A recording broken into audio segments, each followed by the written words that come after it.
Assalamualaikum warahmatullahi wabarakatuh.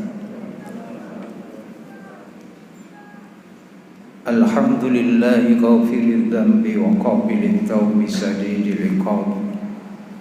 Asyhadu an la ilaha illallah wahdahu la syarika lah wa asyhadu anna Muhammadan abduhu wa rasuluhu la nabiyya ba'dah. Allahumma salli wa sallim wa barik ala hadzal nabiyil karim abdika wa rasulika Muhammadin wa ala alihi wa ashabihi. Amma ba'd, fa ya ibadallah ayyuhal hadirun jamaah salat isya dan tarawih Masjid Al-Hidayah yang dirahmati Allah Subhanahu wa taala. Puji syukur marilah kita panjatkan kehadirat Allah. Sampai dengan detik ini kita masih diberi umur panjang oleh Allah Subhanahu wa taala. Tidak lain yang diinginkan adalah agar kita mampu menambah amalan-amalan yang saleh menjadi bekal kita tatkala kita kembali ke hadibaannya. Mudah-mudahan Allah Subhanahu wa taala menerima semua amal ibadah kita di bulan Ramadan ini. Amin ya rabbal alamin. Salawat serta salam semoga tetap tercurahkan ke haribaan junjungan kita Nabi besar Muhammad sallallahu alaihi wasallam beserta keluarga dan para sahabatnya serta umatnya yang setia melaksanakan ajarannya ila yaumil qiyamah.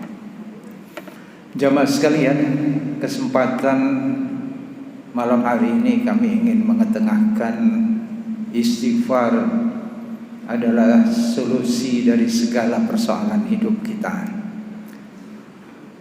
Hal ini difirmankan Allah di dalam Al-Quran dari latar belakang kisah Nabi Nuh alaihi salam.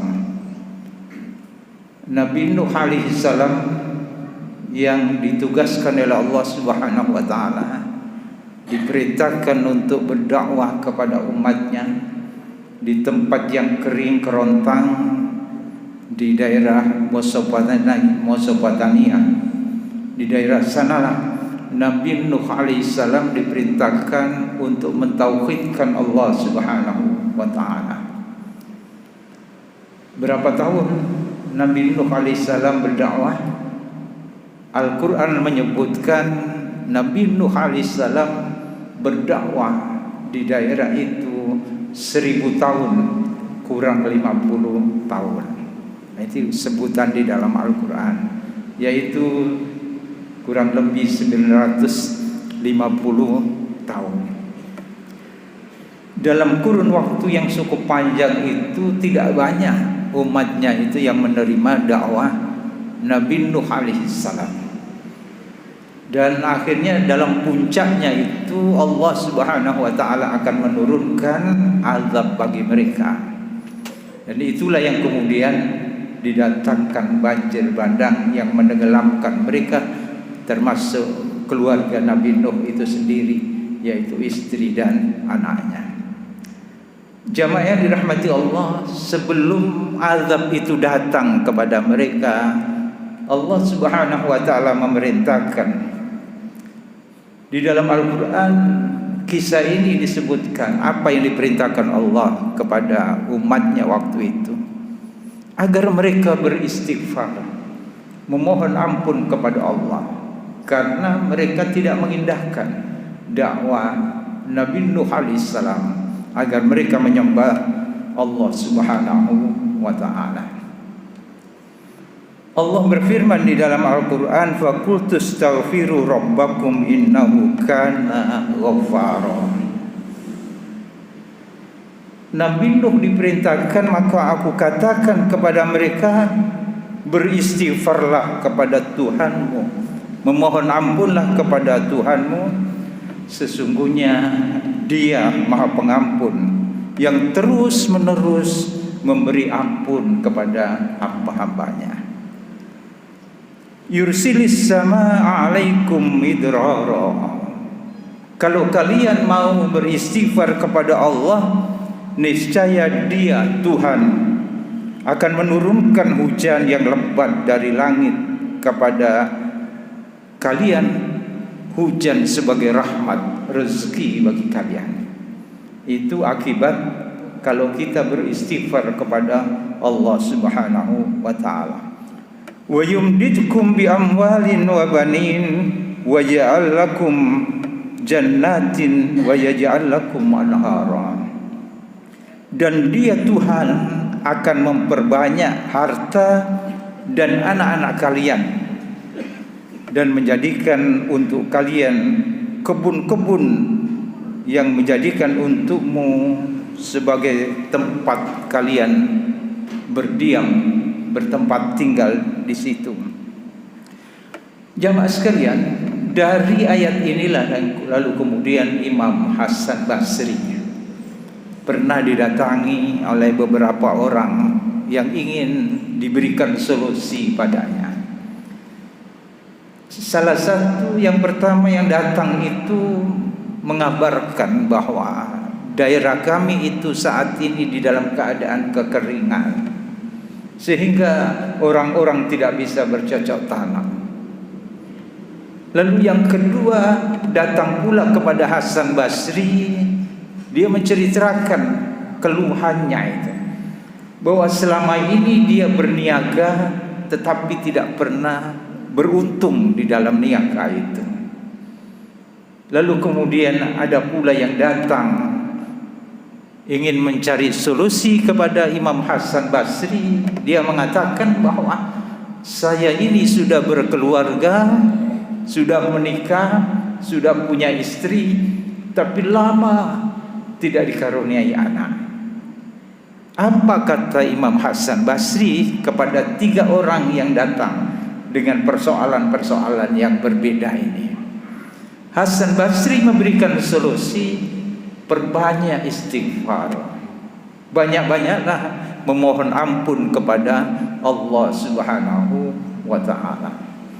Ayat inilah yang menginspirasi Hasan Basri, karena istighfar itu yang pertama, kata Allah di dalam Al-Quran, akan menurunkan rahmat pada orang-orang yang banyak beristighfar kepada Allah Subhanahu wa ta'ala.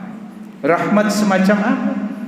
Solusi kehidupan kita akan diberikan petunjuk jalan keluar oleh Allah Subhanahu wa ta'ala. Segala kesulitan kita akan diberikan solusi dari Allah Subhanahu wa ta'ala. Itulah yang berupa rahmat yang akan diturunkan kepada orang-orang yang beristighfar, memohon ampun kepada Allah Subhanahu wa ta'ala. Kemudian yang kedua, kalau kita memperbanyak istighfar, maka Allah akan menurunkan rezeki, harta, kekayaan, dan anak-anak bagi mereka yang lama tidak dikaruniai keturunan. Perbanyak istighfar, maka Allah akan menurunkan anak yang banyak.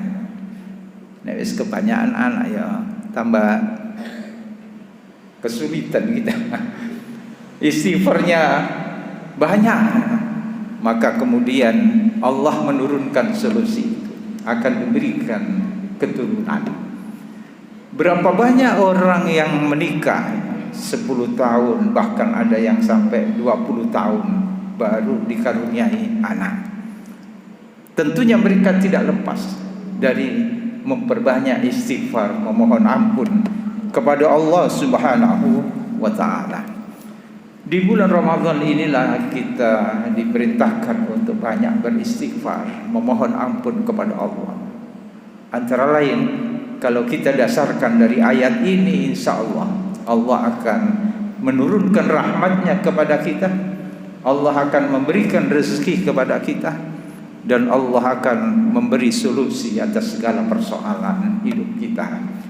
Mudah-mudahan apa yang kita sampaikan pada malam hari ini, yang berdasar pada kisah Nabi Nuh alaihissalam ketika diperintahkan berdakwah oleh Allah Subhanahu wa ta'ala di daerah yang kering dan masyarakatnya menolak dari dakwah Nabi Nuh alaihissalam. Hanya beberapa orang selama 950 tahun itu yang menerima dakwah Nabi Nuh alaihissalam.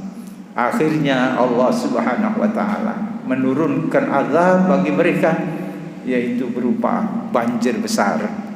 Dan sebelumnya Nabi Nuh alaihissalam diperintahkan untuk membuat kapal di atas tanah yang kering, yang tentunya aneh bagi manusia, orang-orang di sekitarnya, sehingga tidak sedikit orang-orang yang lalu lalang melewati Nabi Nuh alaihissalam yang sedang membuat kapal itu, lalu mereka mencibirkan bibirnya, mengolok-olok, menghina dan lain sebagainya.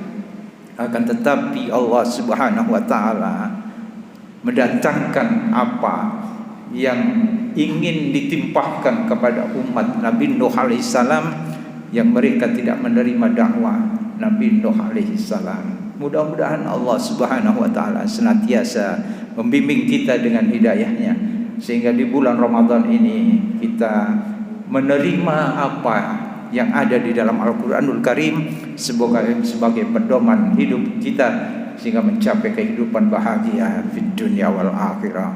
Akhirnya billahi taufiq wal hidayah. Assalamualaikum warahmatullahi wabarakatuh.